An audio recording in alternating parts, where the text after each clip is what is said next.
भोला एक ऐसा नाम था जो वर्षों से जेल की दीवारों में कैद था। 8 साल से ज्यादा वक्त हो गया था जब उसने खुली हवा में सांस नहीं ली थी। एक समय था जब वह एक आम इंसान था, बीवी बच्चों वाला एक सच्चा, ईमानदार इंसान। लेकिन किस्मत ने ऐसा खेल खेला कि वह अपराधी बना दिया गया। आज जब उसकी सजा पूरी हो चुकी थी, वह बस अपनी बेटी से मिलने के लिए तड़प रहा था। वही बेटी जिसे उसने एक बार गोद में लिया था और फिर सालों तक देख नहीं पाया था। भोला की रिहाई के दिन का सूरज कुछ खास था। जेल के बाहर की दुनिया उसके लिए नई थी। वो एक टूटी फूटी थैली में अपने पुराने कपड़े लेकर निकला। आंखों में सिर्फ एक सपना था, अपनी बेटी ज्योति को एक बार सीने से लगाने का। लेकिन भगवान के इरादे कुछ और थे। उसी समय लखनऊ में पुलिस अफसर डायना जोसेफ ने एक बड़े ड्रग माफिया रिंग का भंडाफोड़ किया था। उसने सैकड़ों किलो ड्रग्स जब्त कर लिए और दर्जनों अपराधियों को गिरफ्तार किया। लेकिन डायना को नहीं पता था कि उसका ये कदम एक तूफान को न्योता दे रहा है। भोला अब एक ट्रक में लिफ्ट लेकर शहर की ओर जा रहा था, जहां उसकी बेटी एक अनाथालय में रहती थी। लेकिन उस ट्रक की डेस्टिनेशन बदल गई जब डायना ने अपनी टीम के साथ भोला को बीच रास्ते से उठा लिया। डायना और उसकी पूरी टीम जहर से भरे पार्टी खाने के कारण बेहोश हो गई थी। पूरा पुलिस विभाग ट्रैप में था। ऐसे में डायना के पास सिर्फ एक रास्ता था, भोला। डायना ने भोला से ट्रक चलाने की मिन्नत की, जिसमें बेहोश पुलिस अफसर थे। उसे एक सुरक्षित स्थान तक ले जाना था। भोला को मजबूरी में हाँ कहना पड़ा, क्योंकि वह जानता था कि अगर वह इन पुलिस वालों की मदद नहीं करेगा तो उसकी बेटी तक पहुंचना और मुश्किल हो जाएगा। और यहीं से शुरू होती है एक रात की रहस्यमय, खून से लथपथ यात्रा। एक रास्ता जो सीधे नर्क की ओर जाता है। भोला अब एक ट्रक चलाते हुए उन लोगों से लड़ने वाला था जिनका कोई डर नहीं, कोई कानून नहीं। वो ट्रक एक युद्ध भूमि बन चुका था। एक तरफ घायल पुलिस वाले, दूसरी तरफ जानलेवा गैंगस्टर, और बीच में भोला जो अपने अतीत से, वर्तमान से और भविष्य से लड़ रहा था। लेकिन भोला को नहीं पता था कि वह जिनसे लड़ रहा है वे सिर्फ आम अपराधी नहीं, बल्कि एक पूरे नेटवर्क का हिस्सा है जिसकी जड़ें सत्ता तक फैली हुई हैं। वहीं दूसरी ओर भोला की बेटी ज्योति अनाथालय में एक गुप्त पहचान के साथ रह रही थी। उसे नहीं पता था कि उसके पिता उससे मिलने के लिए मरने मारने पर उतारू हैं। इस रात की शुरुआत एक साधारण सफर से हुई थी, लेकिन अब यह सफर एक मिशन बन गया था। भोला के सामने अब 2 ही रास्ते थे, या तो हार मानकर सब छोड़ दे, या फिर एक एक कर उन दरिंदों को मिटा दे जो उसकी राह में खड़े हैं। और इसी संकल्प के साथ भोला ने ट्रक का गियर डाला और वह सफर शुरू किया जो उसे इंसान से योद्धा बना देगा। रात गहराती जा रही थी और भोला अब अकेला नहीं था। ट्रक में बेहोश पड़े पुलिस वाले, पीछे छूटती सड़कों की धूल और सामने अंधेरे में छुपे दुश्मन, ये सब उसकी परीक्षा ले रहे थे। वह ट्रक चला रहा था जैसे कोई युद्ध का रथ, लेकिन उसे अंदाजा नहीं था कि पहला हमला कितनी जल्दी होगा। हाईवे पर एक सुनसान मोड़ के पास अचानक उसकी नजर ट्रक के सामने खड़े 2 लोगों पर गई। उन्होंने ट्रक को रोकने की कोशिश की, लेकिन भोला को शक हुआ। जैसे ही उसने स्पीड धीमी की, उन दोनों ने तेजी से ट्रक पर गोली चलाई। शीशा टूटा, ट्रक झटका खाकर रुका। भोला ने तुरंत प्रतिक्रिया दी।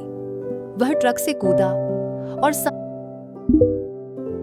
सामने खड़े दोनों हमलावरों को कुशलता से धूल चटा दी। उनके पास से वायरलेस मिला, जिससे उसे पता चला कि ये लोग अजय देवगन यानी भोला को ट्रैक कर रहे थे। कोई इस ट्रक को हर हाल में रोकना चाहता था। डायना, जो ट्रक के अंदर थोड़ी बहुत होश में आ चुकी थी, ने ये सब देखा। उसने भोला से पूछा, तुम्हें लड़ना कहाँ से आता है? भोला ने बस एक बात कही, जब जिंदगी हर रोज लड़ाई बन जाए तब इंसान लड़ना सीख ही जाता है। अगले कुछ किलोमीटर तक सब शांत रहा, लेकिन डायना ने बताया कि जिस गैंगस्टर को उन्होंने गिरफ्तार किया है निखिल सुरेश उर्फ अश्वत्थामा। उसके लोग अब पागलों की तरह ट्रक के पीछे पड़े हैं। भोला ने यह भी महसूस किया कि डायना उसे हर चीज नहीं बता रही थी, वो उससे कुछ छुपा रही थी। लेकिन इस समय उसके पास सवाल पूछने का समय नहीं था। उसके सामने था एक लंबा सफर और खतरे से भरा रास्ता। इसी बीच कहानी में एक नया किरदार आता है, इक्का, जो एक युवा कैदी था जो जेल से भाग चुका था। वो गैंगस्टर अश्वत्थामा का खास आदमी था और उसका मिशन था ट्रक को हर हालत में रोकना। उसके पास थी एक बाइकर गैंग जो पागलों की तरह सड़कों पर वार करती थी। भोला को जैसे ही अगले हमले का संकेत मिला, उसने ट्रक को एक सुनसान इलाके की ओर मोड़ दिया। वहां पर हुई गैंग से उसकी पहली असली जंग। बाइकर्स ने चारों ओर से ट्रक को घेर लिया। तेज रफ्तार, बाइकों पर सवार नकाबपोश हमलावर पेट्रोल बम, लोहे की छड़ें और रॉड लिए ट्रक पर टूट पड़े। भोला ने कमान अपने हाथ में ले ली। उसने ट्रक रोका, लोहे की जंजीर निकाली और एक एक कर सारे हमलावरों को धूल चटाई। उसके शरीर पर घाव हो चुके थे, लेकिन उसकी आंखों में आग थी। उसकी एक ही सोच थी, जब तक बेटी को नहीं देख लेता मरना नहीं है। डायना भोला को एक नया नजरिए से देखने लगी थी। उसे अब लगने लगा था कि भोला सिर्फ एक कैदी नहीं, बल्कि एक योद्धा है। वो पुलिस के लिए खतरा नहीं, बल्कि सहारा बन सकता है। लेकिन वो यह भी जानती थी कि अगर पुलिस को यह पता चला कि उसने एक अपराधी को ट्रक और पुलिस वालों की जिम्मेदारी दी है, तो वह खुद मुश्किल में पड़ जाएगी। भोला अब न सिर्फ ड्राइवर था, बल्कि रक्षक बन चुका था। रात अब आधी हो चुकी थी। अभी तक वह केवल सड़क के शेरों से भिड़ा था। अब जंगल की परछाइयां उसका इंतजार कर रही थीं। अगले हिस्से में सामने होगा वो किला जहां मौत उसका इंतजार कर रही है। लेकिन क्या भोला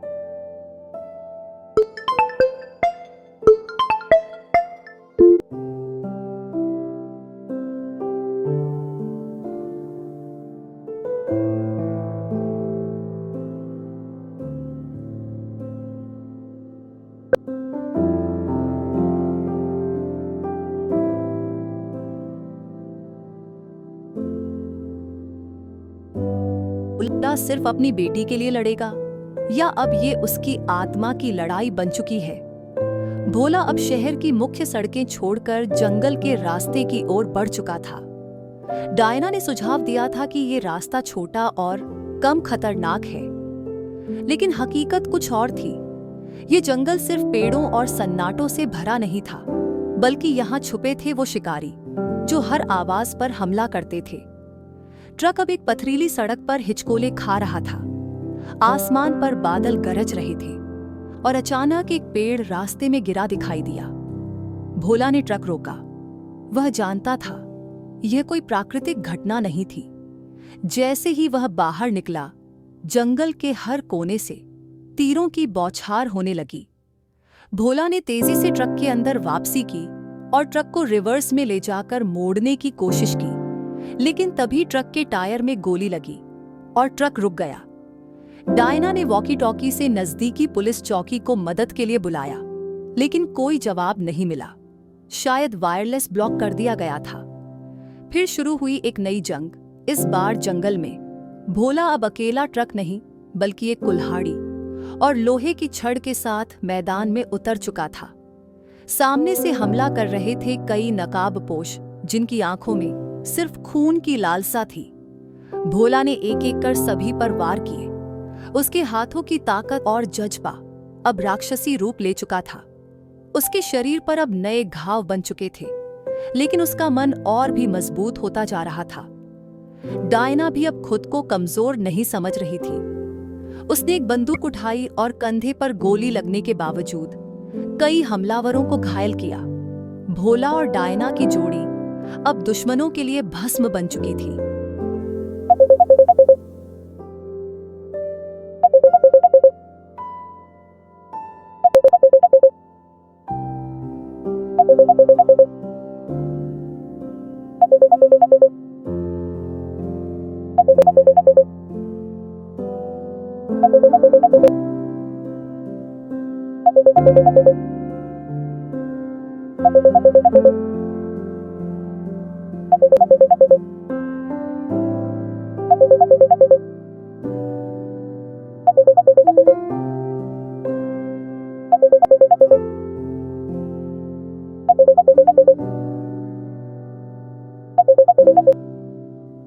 इस युद्ध के बीच डायना ने भोला को अपनी सच्चाई बताई कि ज्योति उसकी नहीं बल्कि उसकी बेटी भी डायना की जिम्मेदारी है।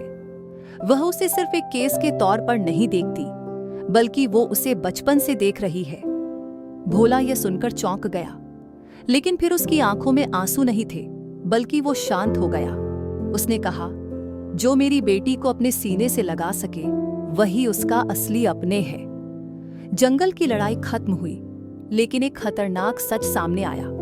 उन हमलावरों को किसी ने अंदर की जानकारी दी थी, यानी गैंग के लोग अब पुलिस के नेटवर्क में घुस चुके हैं। अब भोला को न सिर्फ बाहर के दुश्मनों से बल्कि भीतर के गद्दारों से भी लड़ना होगा। रात गहराती जा रही थी, लेकिन अब उसका रास्ता और भी मुश्किल हो गया था। रात अब अपने चरम पर थी। भोला, जो अब तक हर खतरे से दो चार हो चुका था, एक ऐसे मोड़ पर पहुंच चुका था जहां हर रास्ता या तो मौत की ओर जाता था या फिर उससे भी बदतर अंधकार में। ट्रक अब एक पुराने वीरान पुल के पास रुका था। सामने था एक टूटा फूटा किला, गैंगस्टर अश्वत्थामा के गुर्गों का ठिकाना। लेकिन इस बार लड़ाई सिर्फ बाहरी नहीं थी। डायना ने बताया कि इसी किले में एक वरिष्ठ पुलिस अधिकारी को बंधक बनाया गया है और यदि वह बचाया नहीं गया तो गैंग की गिरफ्तारी का कोई प्रमाण नहीं रहेगा। भोला ने एक नजर किले पर डाली और कहा, एक जिंदगी के बदले सैकड़ों की रिहाई है, चलो। भोला ने ट्रक को वहीं छुपाया और एक बार फिर अपने शरीर को हथियार बनाया। हाथ में लोहे की छड़ और जेब में बस एक फोटो, अपनी बेटी ज्योति की। उस फोटो को देखकर वह हर चोट भूल जाता था। किले के भीतर की दुनिया बिल्कुल अलग थी। घना अंधेरा, तंग गलियां और हर कोने में छुपे दुश्मन। एक तरफ बंदूकें, दूसरी तरफ भोला की आंखों में आग। जब पहला मुकाबला हुआ तो 3 दुश्मन हवा में उड़ चुके थे। किले में उसकी हर चाल पर नजर थी, लेकिन भोला की चालें किसी भी सिपाही से कम नहीं थी। जैसे जैसे वो भीतर बढ़ता गया, दुश्मनों की संख्या भी बढ़ती गई, लेकिन उसके वार पहले से भी सटीक होते गए। उसकी चालें अब नृत्य जैसी लग रही थी, जैसे कोई योद्धा अपनी आत्मा को उजागर कर रहा हो। किले की दीवारें अब खून से लाल हो चुकी थीं, लेकिन भोला की आंखों में सिर्फ एक लक्ष्य था, पुलिस अफसर को बचाना और बाहर निकलना। उधर डायना रेडियो से भोला को गाइड कर रही थी। वह जानती थी कि एक गलत कदम भोला की जान ले सकता है। वह अब सिर्फ एक अफसर नहीं थी, अब वह भोला की साथी बन चुकी थी। भीतर पहुंचकर भोला ने देखा कि पुलिस अफसर बुरी तरह घायल था और उसके पास टाइम बम लगाया गया था। समय तेजी से खत्म हो रहा था। भोला ने बम की वायरिंग देखी और अपने पुराने तजुर्बे का इस्तेमाल किया। किस्मत से बम डिफ्यूज हो गया, लेकिन तभी अलार्म बज गया। पूरे गैंग को पता चल चुका था कि कोई अंदर घुस चुका है। अब समय नहीं था सोचने का। भोला ने घायल अफसर को अपने कंधे पर उठाया और पीछे के एक सीक्रेट रास्ते से बाहर निकलने की कोशिश की। लेकिन आखिरी मोड़ पर उसका सामना हुआ इक्का से। वही इक्का जो गैंग का अगला वारिस बनना चाहता था और भोला से निजी दुश्मनी रखता था। इक्का और भोला की भिड़ंत भयानक थी। दोनों के बीच लोहे और खून की जंग हुई। एक तरफ इक्का के पास तेज हथियार और ट्रेनिंग थी, दूसरी ओर भोला के पास जज्बा और जुनून। लंबी लड़ाई के बाद भोला ने उसे हराया और घायल अफसर के साथ किले से बाहर निकला। डायना ने तुरंत एम्बुलेंस और बैकअप भेजा। अफसर की जान बच गई। भोला पूरी तरह खून से लथपथ था, लेकिन उसकी आंखों में वही पुराना सपना था, ज्योति से मिलने का। डायना ने पहली बार अपने दिल से कहा, तुम सिर्फ एक पिता नहीं हो, तुम एक मिशन हो। लेकिन अभी जंग खत्म नहीं हुई थी। ट्रक की ओर बढ़ते वक्त भोला को एक और खबर मिली। अश्वत्थामा अब खुद मैदान में उतर चुका है और उसके पास है एक पुलिस मुख्यालय की पूरी ब्लूप्रिंट। अगला हमला उस जगह होगा जहां भोला की बेटी छुपाई गई है। अब समय नहीं था आराम का। अब भोला सिर्फ लड़ने नहीं, बचाने चला था। उसके हाथ में फिर ट्रक की चाबी थी और दिल में वह आग जो सिर्फ एक पिता के दिल में जल सकती है। भोला की आंखों में अब सिर्फ एक मंजिल थी, वो जगह जहां उसकी बेटी ज्योति सुरक्षित रखी गई थी। पुलिस मुख्यालय का वह गुप्त स्थान जिसे डायना और कुछ भरोसेमंद अफसर ही जानते थे। लेकिन अब अश्वत्थामा को उस ठिकाने का नक्शा मिल चुका था और उसकी सेना पूरी तैयारी के साथ हमला बोलने वाली थी।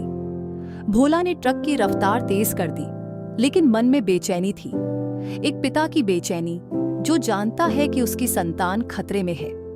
रास्ते में उन्हें एक और बैरिकेड मिला, लेकिन अब वक्त जाया करने का मौका नहीं था। भोला ने ट्रक से उतरकर कुछ ही मिनटों में उन गुर्गों को ठिकाने लगा दिया। डायना ने पुलिस मुख्यालय को अलर्ट पर रखा, लेकिन उसे पता था कि जब तक भोला नहीं पहुंचता तब तक किसी का वहां से जिंदा निकलना मुश्किल है। उधर अश्वत्थामा ने पूरे मुख्यालय को घेर लिया। उसका प्लान सीधा था, सभी पुलिस वालों को खत्म करना और ज्योति को किडनैप करके भोला को घुटनों पर लाना। मुख्यालय के अंदर अफरा तफरी मच गई थी। अफसरों ने मोर्चा संभाला, लेकिन बाहर की सेना कहीं ज्यादा ताकतवर थी। डायना ने ज्योति को सुरक्षित पनाहगाह में छिपा दिया, लेकिन समय तेजी से बीत रहा था। भोला ने जब मुख्यालय के पास आग के गोले देखे, उसका खून खौल गया। वह ट्रक को एक तरफ मोड़कर मैदान में कूद पड़ा। बिना रुके, बिना सोचे उसने सबसे पहले मुख्य द्वार तोड़ा। उसके एक के बाद एक वार दुश्मनों को उड़ा रहे थे।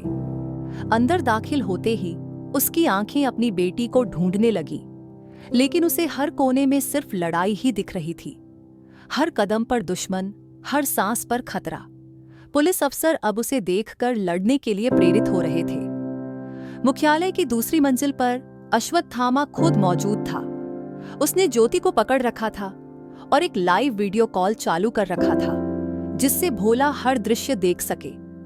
यह उसके मानसिक युद्ध का हिस्सा था, लेकिन वह नहीं जानता था कि एक पिता की ताकत मानसिक नहीं, आत्मिक होती है। भोला अब रुकने वाला नहीं था। वह एक एक मंजिल पर चढ़ता गया, दुश्मनों को पछाड़ता हुआ। उसके शरीर से खून बह रहा था, लेकिन उसके हाथों में ताकत बढ़ती जा रही थी। डायना ने अंत में अश्वत्थामा की लोकेशन ट्रेस की। वह छत पर था, हेलीपैड के पास।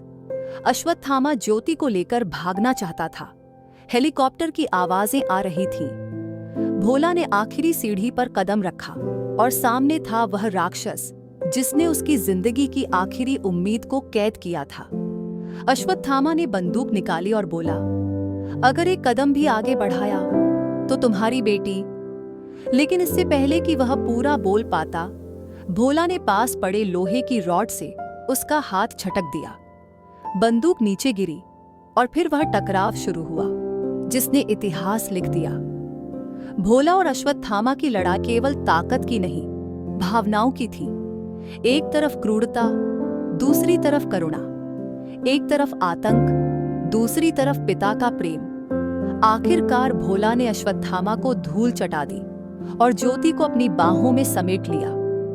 वह पहली बार था जब ज्योति ने अपनी आंखों से उस इंसान को देखा जिसे वह वर्षों से तस्वीरों में देखती आई थी।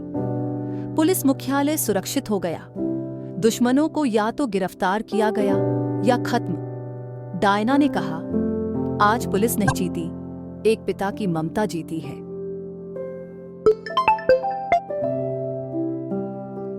भोला, जिसने जिंदगी में कुछ भी नहीं मांगा था, आज उसे उसकी सबसे बड़ी दौलत मिल गई थी, उसकी बेटी। लेकिन कहानी यहीं खत्म नहीं होती। जेल से भागे हुए कुछ दुश्मन अब एक नई साजिश रच रहे थे और भोला अब केवल एक पिता नहीं, एक रक्षक बन चुका था।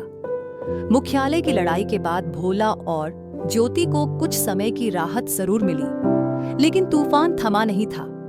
अश्वत्थामा के मारे जाने से उसका गिरोह बिखर गया था, पर उसकी जगह लेने के लिए तैयार था एक और खतरनाक नाम, शैतान सिंह। शैतान सिंह, जो पहले अश्वत्थामा का दायां हाथ था, अब पूरे सिंडिकेट का नया सरगना बन गया था और उसे अश्वत्थामा की मौत का बदला लेना था। लेकिन उसका असली मकसद था भोला की बेटी को एक बार फिर निशाना बनाना, ताकि वह उसका सबसे गहरा डर फिर जगा सके। भोला ने अब अपने लिए एक नई जिंदगी की शुरुआत की थी।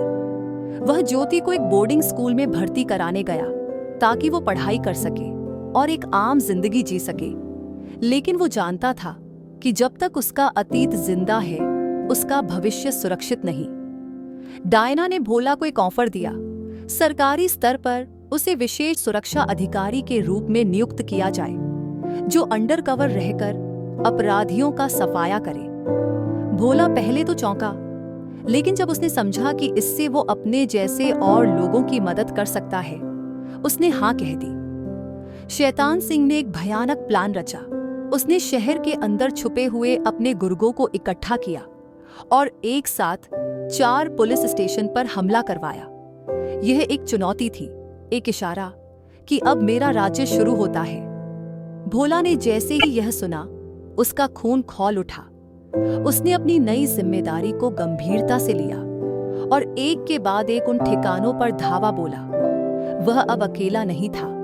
कुछ ईमानदार पुलिस वाले उसकी टीम में शामिल हो चुके थे। डायना अब उसकी संपर्क अधिकारी थी और दोनों एक दूसरे पर पूरा भरोसा करने लगे थे। उन्होंने शैतान सिंह के नेटवर्क को ट्रेस किया और जाना कि वह एक पुराने कारखाने में छुपा हुआ था। लेकिन वहां पहुंचने का रास्ता आसान नहीं था। पूरे शहर में बम प्लांट किए गए थे। भोला ने अपने अनुभव और साहस से एक एक खतरे को मात दी। कभी बाइक पर पीछा करते दुश्मनों से लड़ा, कभी एक गुप्त सुरंग के अंदर फंसे बम को डिफ्यूज किया। हर बार उसकी आंखों में ज्योति की मुस्कान कौंध जाती और उसे और ताकत मिलती। शैतान सिंह को जब पता चला कि भोला जिंदा और सक्रिय है, उसने एक और चाल चली। उसने भोला की पुरानी जिंदगी से जुड़े कुछ लोगों को अगवा कर लिया। जेल में उसके साथ ही वो पुजारी जिसने उसकी बेटी की परवरिश की थी, अब ये व्यक्तिगत हो गया था। भोला ने तय किया कि अब केवल बचाव नहीं, हमला करना है। उसने डायना से कहा, अब मुझे रोकना मत, ये युद्ध है। आखिरकार भोला और उसकी टीम ने कारखाने पर हमला किया। वहां की सुरक्षा कई गुना थी, लेकिन अब भोला रक्षक बन चुका था। हर कदम पर मौत थी, लेकिन उसकी चाल में विश्वास। शैतान सिंह के साथ आमना सामना उस छत पर हुआ जहां से अश्वत्थामा गिरा था। लेकिन यह लड़ाई अलग थी। यहां भोला ने उसे हर उस दर्द का हिसाब दिया जो वर्षों से उसके सीने में जलता आया था। शैतान सिंह की हार के साथ शहर को एक बार फिर आजादी मिली, लेकिन भोला ने फैसला किया कि जब तक अपराध रहेगा, वह शांत नहीं बैठेगा। उस रात ज्योति ने पहली बार चिट्ठी में लिखा, पापा, आप मेरे हीरो हो। भोला की लड़ाई ने अब सीमाओं को पार कर लिया था। शैतान सिंह की हार के बाद ऐसा लग रहा था कि शांति लौट आएगी, लेकिन जैसे ही डायना ने एक अंतर्राष्ट्रीय सूचना साझा की, भोला को पता चला कि यह लड़ाई अभी खत्म नहीं हुई। पेरिस की एक खुफिया एजेंसी ने जानकारी दी कि भारत के भीतर हाल ही में हुए हमलों के पीछे एक विदेशी सिंडिकेट का हाथ है। इसका मास्टरमाइंड था व्लादिमीर कोज़लोव, एक पूर्व रूसी सैन्य अफसर जो अब एक अंडरवर्ल्ड नेटवर्क चला रहा था। उसका लक्ष्य भारत में अस्थिरता फैलाना और मादक पदार्थों की तस्करी को खुलेआम करना था। भोला को एक सीक्रेट मिशन पर पेरिस भेजा गया, जहां उसकी मदद के लिए एक भारतीय एजेंट माया तैनात की गई। माया तेज, चतुर और खतरनाक मिशन की एक्सपर्ट थी। दोनों के बीच भरोसे की शुरुआत आसान नहीं थी, लेकिन जैसे जैसे मिशन आगे बढ़ा, एक आदर का रिश्ता बनने लगा। व्लादिमीर का नेटवर्क यूरोप से लेकर एशिया तक फैला था। उन्होंने पेरिस में एक गोदाम पर छापा मारा, जहां मादक पदार्थों का जखीरा मिला। वहां से मिले दस्तावेजों से पता चला कि अगली खेप भारत भेजी जानी थी और लक्ष्य था भोला का अपना राज्य। भोला को यह निजी हमला लगने लगा। माया ने बताया कि इस ऑपरेशन का नाम ब्लैक विष्णु था, एक ऐसा कोड नाम जो भारत की आस्था और शक्ति को अपमानित करने के लिए चुना गया था। उन दोनों ने मिलकर एक क्रैक टीम बनाई जिसमें फ्रांस, भारत और रूस के भूतपूर्व एजेंट शामिल थे। मिशन का अगला पड़ाव था स्विट्जरलैंड के पहाड़ों में छिपा व्लादिमीर का मुख्यालय। भोला को वहां पहली बार एहसास हुआ कि उसकी लड़ाई केवल बदला या बेटी तक सीमित नहीं, ये अब मानवता की रक्षा की लड़ाई है। स्विस ऑपरेशन में भारी गोलीबारी, धोखे और विश्वासघात शामिल थे। माया एक बार पकड़ी गई, लेकिन भोला ने अपने दम पर पूरे अड्डे पर धावा बोला और उसे छुड़ाया। इस दौरान उन्हें पता चला कि व्लादिमीर भारत में पहले ही अपने एजेंट्स को भेज चुका है। समय कम था। एक आखिरी प्लान बनाकर वे भारत लौटे। यहां भोला ने अपने पुराने सहयोगियों को फिर जोड़ा, डायना, इंस्पेक्टर आनंद और senior undercover agent Raghav. Mission था व्लादिमीर को भारत में घुसने से पहले रोकना। माया और भोला की टीम ने मुंबई पोर्ट पर उनका सामना किया। वहां बम, ड्रग्स और हथियारों का जखीरा पहले से मौजूद था। एक भी गलती भारत को झुका सकती थी। लड़ाई भयंकर थी, लेकिन भोला ने एक एक को ध्वस्त किया और अंत में व्लादिमीर को एक पुराने मंदिर के भीतर घेर लिया, जहां उसने आखिरी बार कहा, तुम्हें अपने देश पर गर्व है, मुझे मेरे व्यापार पर। भोला ने कहा, देश कोई व्यापार नहीं, ये मेरी मां है। गोलियों की बारिश के बाद मंदिर की घंटी बजी और व्लादिमीर ढेर हो गया। माया ने जाते जाते कहा, भारत को तुम्हारे जैसे रक्षक की जरूरत है, हमेशा। भोला लौट आया, लेकिन अब वह सिर्फ एक पिता नहीं, देश का अभिमानी प्रहरी था। भोला के लिए अब कोई सीमा नहीं थी। देश की सेवा का संकल्प उसके भीतर इतना गहरा बैठ चुका था कि वह हर उस खतरे को खत्म करना चाहता था जो भारत की आत्मा को चोट पहुंचाए। व्लादिमीर की हार के कुछ ही सप्ताह बाद एक चौंकाने वाला सच सामने आया। भारत के ही भीतर कोई गद्दार छिपा हुआ है। रॉ और एनआईए की संयुक्त मीटिंग में डायना ने एक गुप्त सूचना साझा की, ऑपरेशन काली राख। यह योजना देश के कई महत्वपूर्ण स्थलों पर एक साथ आत्मघाती हमले करने की थी, जिससे राजनीतिक अस्थिरता फैलती और जनता में भय का माहौल बनता। इस ऑपरेशन का मास्टरमाइंड था विजय नायर, एक भूतपूर्व सैन्य अधिकारी जिसे मृत मान लिया गया था। लेकिन सच्चाई यह थी कि उसने सीमा पार जाकर दुश्मन देशों से हाथ मिला लिए थे। वह भारत के खिलाफ सबसे बड़ा गद्दार बन चुका था। भोला को यह जिम्मेदारी सौंपी गई कि वह विजय नायर को जिंदा पकड़े और ऑपरेशन काली राख को नाकाम करे। साथ में एक नई टीम थी, लेफ्टिनेंट नेहा सिंह, हैकर अर्जुन और विस्फोटक विशेषज्ञ शाहिद। टीम ने सबसे पहले उन 5 शहरों की पहचान की जहां आत्मघाती दस्ते सक्रिय थे। दिल्ली, मुंबई, चेन्नई, जयपुर और वाराणसी। हर शहर में एक खास मंदिर, रेलवे स्टेशन या अस्पताल को निशाना बनाया जाना था। टाइमर चालू हो चुका था, सिर्फ 7 दिन। नेहा और अर्जुन ने चेन्नई में पहला मॉड्यूल पकड़ा, जहां से उन्हें एक पेन ड्राइव मिली। उसमें देश के नक्शों पर ब्लैक मार्क्स थे। शाहिद को समझ आ गया कि विस्फोटक कौन सा है और कैसे डिफ्यूज करना है। भोला दिल्ली गया, जहां विजय नायर के पुराने संपर्क अभी भी सक्रिय थे। एक एक करके भोला ने उन्हें तलाशा, कभी फर्जी छात्र संगठन के बीच तो कभी रिटायर्ड सैन्य कैंप में। हर कोई डरता था विजय से, लेकिन भोला का नाम सुनते ही लोग मदद करने लगे। वाराणसी में एक आत्मघाती हमलावर पकड़ा गया। उसके मन में राष्ट्रभक्ति थी, लेकिन दिमाग में जहर घोला गया था। भोला ने उसे समझाया और वह टूटा। उसने बताया कि असली हमला 14 अगस्त की रात होना था, स्वतंत्रता दिवस की पूर्व संध्या। भोला और टीम ने एक दिन पहले ही सभी जगह डमी विस्फोटक से असली को बदला और आत्मघाती हमलावरों को बिना जाने गिरफ्तार किया। अंत में विजय नायर खुद दिल्ली आया, प्रधानमंत्री की परेड पर हमला करने। लेकिन भोला पहले से तैयार था। भीड़ में घोड़ों के दस्ते के पीछे विजय छिपा था, लेकिन जैसे ही उसने ट्रिगर दबाने की कोशिश की, भोला ने उसे दबोच लिया। उसकी आंखों में नफरत थी, लेकिन भोला की आंखों में देशभक्ति का तेज। नायर को कोर्ट मार्शल का सामना करना पड़ा। प्रधानमंत्री ने देश को संबोधित करते हुए कहा, जब तक भोला जैसा एक भी प्रहरी जीवित है, भारत अजेय है। भोला अब एक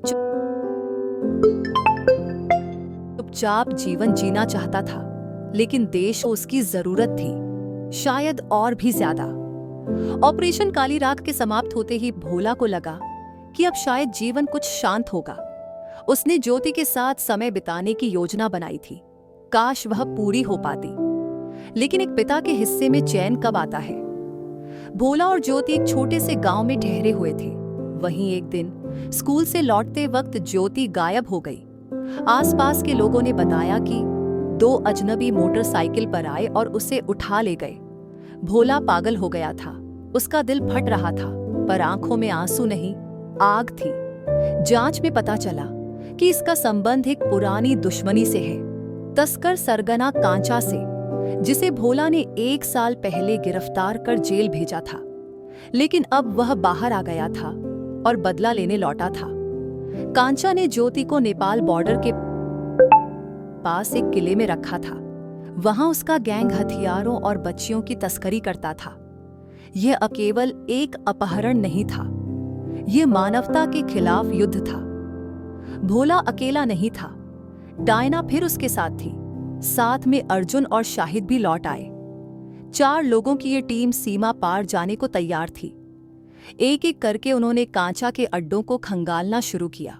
बिहार में छिपे उसके दलाल, नेपालगंज में उसकी सप्लाई चेन, और अंत में काठमांडू के पास वह किला मिला जहां ज्योति थी। किला दुर्गम था, ऊंचाई पर, चारों ओर घना जंगल और अंदर आधुनिक हथियार। लेकिन एक पिता की ताकत किसी सेना से कम नहीं होती। आधी रात में हमला हुआ। डायना और अर्जुन ने बाहरी सुरक्षा को संभाला, शाहिद ने बम निष्क्रिय किए, और भोला, वह सीधे भीतर गया। कमरे में ज्योति थी, बेहोश। जैसे ही भोला ने उसे उठाया, कांचा सामने आ गया। दोनों के बीच भयानक युद्ध हुआ। कांचा ने कहा, एक बार तूने मेरी दुनिया छीनी थी, अब मैं तेरा सब कुछ।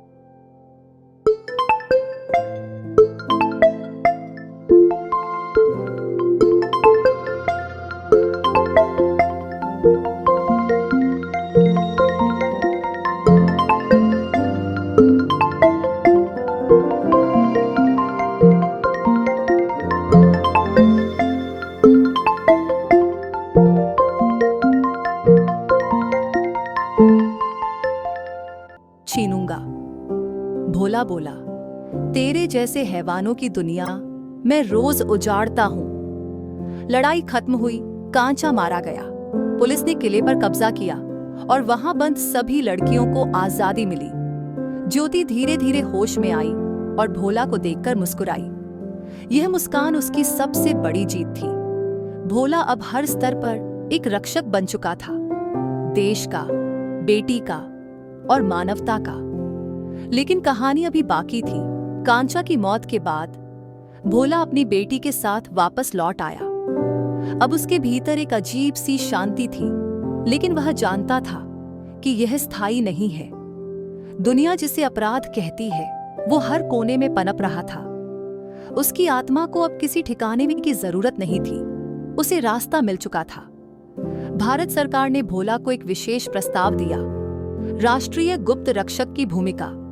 एक ऐसा योद्धा जो सरकारी तंत्र का हिस्सा नहीं, पर देश का प्रहरी हो। भोला ने बिना झिझक हाँ कहा। अब वह वर्दी में नहीं था, पर उसके पास हर ताकत थी जो एक योद्धा के पास होती है, अनुभव, हिम्मत और ध्येय। भोला ने दिल्ली में एक गुप्त ठिकाना बनाया। वहीं से उसकी टीम काम करती, डायना, अर्जुन, शाहिद और कुछ नए साथी। उनकी पहली चुनौती थी प्रोजेक्ट अग्निपाश। एक नई आतंकी ताकत ने भारत के 5 प्रमुख शहरों में साइबर हमलों की योजना बनाई थी। इन हमलों से पूरे देश की बैंकिंग, परिवहन और स्वास्थ्य सेवाएं रुक सकती थी। भोला और उसकी टीम ने इन हमलों को रोकने के लिए ऑपरेशन शुरू किया। उन्होंने मुंबई में एक साइबर मास्टरमाइंड को पकड़ा, बेंगलुरु में डेटा सेंटर पर धावा बोला और जयपुर में एक अंडरग्राउंड बेस नष्ट किया।